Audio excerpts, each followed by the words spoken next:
Now it's important to realize that those intervals hold true anywhere that you can place them on the guitar or any musical instrument. The distance from the open string to the 4th fret, for example, that distance of 1, 2, 3, 4 half steps or 2 whole steps is a major third. It's a major third here. It's also a major third if I start here on the 7th fret of the A string and go 1, 2, 3, 4 frets up, or 2 frets. That's also a major third. This is a major third. This is a major third. This is a major third.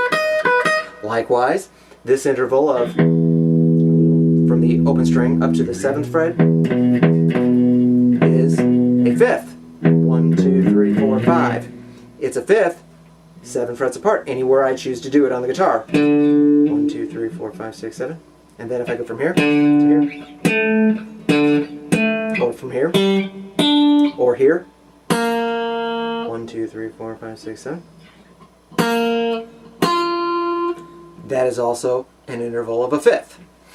Now the tricky thing about the guitar is that if I put it all on one string linearly, like it is laid out on a piano, it's easy to see because you can literally see the distance between any 2 frets on one string.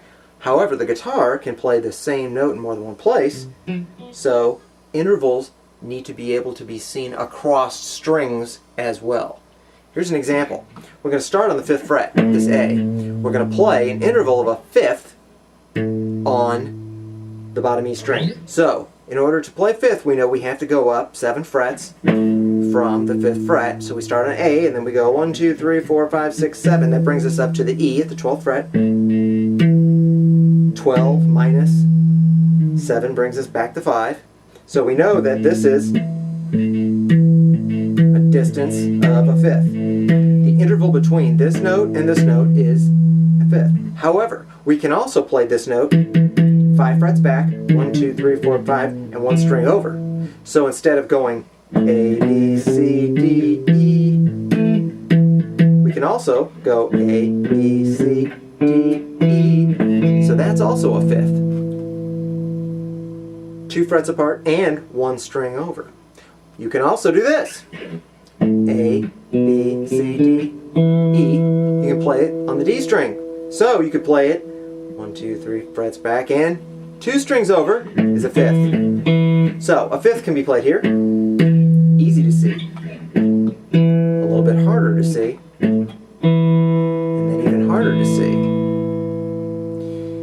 You really have to practice to get used to being able to visualize intervals anywhere on the fretboard so that you can get used to scale patterns and chord patterns as well, and be able to see, visualize intervals no matter where they are laid out on the guitar. So there you have a brief introduction to the concept of the interval and how to measure it on the guitar. Remember, the basic idea is that the physics of the guitar are such that the string rings from one point to another, and then when you put your finger behind the fret, you shorten the distance the strings can ring, and basic physics says that that's a higher pitch. The frets are graduated, they're specifically placed where they are so that we can play half-step increments by moving from fret to fret. We laid out the entire system of chromatic intervals from the 0th fret all the way up to the 12th fret. We know that that 12 fret interval is a very important one for that reason. And we learned what half steps and whole steps are. There's a lot more to be learned here, and I don't want you to get overwhelmed because this forms the basis of a lot of stuff that we'll cover later on. We'll get into a great deal of it in much greater depth later on.